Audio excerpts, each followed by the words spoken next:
Hi guys! For today's video, dahil may pinuntahan kami dito sa Palo, susulitin na rin namin ang pagkakataon para bisitahin ang isa sa pinakaastig at pinakagwapo kong lolo. Aww. Excited na ba kayo? Matatagpuan pala ito sa Candahog, Palo, Leyte. Tara na at samahan niyo kami dito sa MacArthur Memorial National Park kahit tanghaling tapat at sobrang init para lang makapamasyal.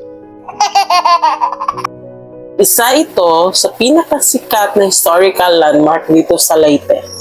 Tinayo ang lugar na ito upang gunitain ang pagbabalik ni General Douglas MacArthur at pagtupad sa kanyang sikat na katagang I Shall Return noong October 20, 1944 na naging pasimula upang mapalaya ang Pilipinas sa pananakop ng Hapon. Ito ang monumento ng aking lolo at kanyang mga kasama. Napapaisip lang ako kung gaano kahalaga ang mga naganap dito noon, pero hindi ko ma-imagine o baka lang wala akong isip.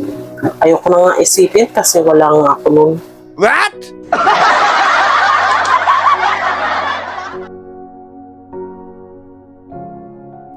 Hindi lamang ito simpleng park, kundi paalala ng katapangan, sakripisyo at pag-asa ng mga Pilipino sa panahon ng digmaan.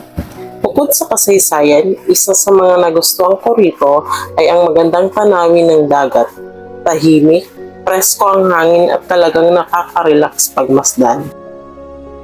Habang pinagmamasdan ko ang dagat, naisip ko na ang bawat lugar ay may kanya-kanyang kwento.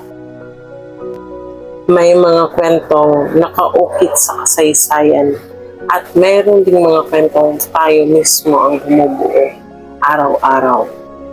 At minsan, kailangan lang natin puminto sandali, huminga at pahalagahan ang mga aral ng nakaraan habang patuloy tayong lumalakad patungo sa ating mga pangarap.